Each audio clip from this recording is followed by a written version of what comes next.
El PAS treballa des de fa anys en la creació de l'anomenat Camí dels Països Catalans, que ha d'unir els principals caps de comarca dels territoris de parla catalana en uns 4.000 quilòmetres. De moment ja és practicable el tram del Montseny, que uneix les comarques d'Osona, la Selva i el Vallès Oriental.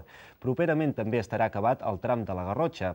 Els veïns del territori, encarregats d'escriure la guia, ja han acabat la seva feina i aviat podrà ser editada. Olot Televisió ha volgut seguir un grup d'amics del camí al seu pas per Santa Pau per conèixer com es troba el procés de creació del Camí dels Països Catalans a la Garrotxa.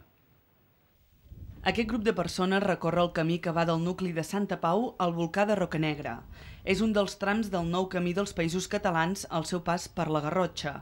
Una de les particularitats d'aquest camí és el reaprofitament dels senders ja existents, amb una senyalització complementària a la senyalització vertical que ja ha estat instal·lada per a altres usos. Una altra característica, potser la més important, és que la ruta està explicada pels mateixos habitants del territori, veïns que de forma voluntària han volgut participar en aquest procés i aportar els seus coneixements a la guia que acompanyarà els caminants a partir de la tardor.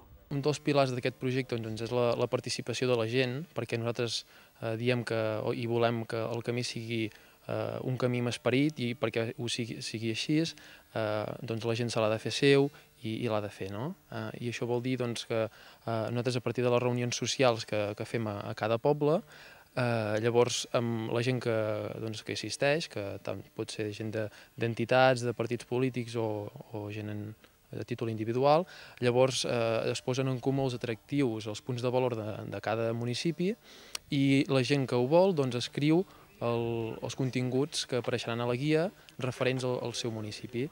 A nosaltres ens interessa que siguin uns continguts que siguin vius, de coses que es puguin viure en la realitat, i a diferents nivells. Ja pot ser de patrimoni, tant natural com històric i cultural, i també de festes, de coses que es puguin viure al llarg de l'any.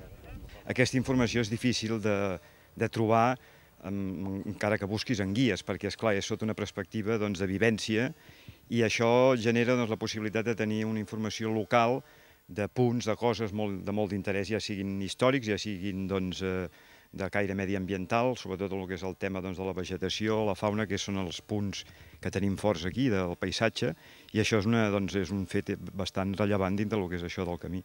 La conformació del camí a la comarca de la Garrotxa s'ha portat a terme durant un any amb la col·laboració de les administracions locals i els propis veïns.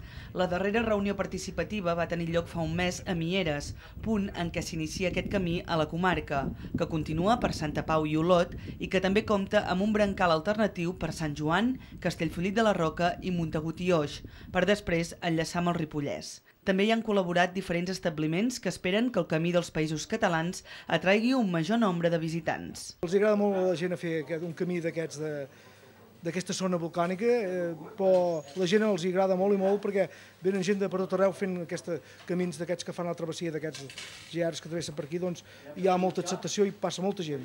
Vull dir que si n'hi ha un altre camí encara passarà molt més gent. Ara la guia està passant el procés de disseny i es podrà trobar a les llibreries a partir de la tardor.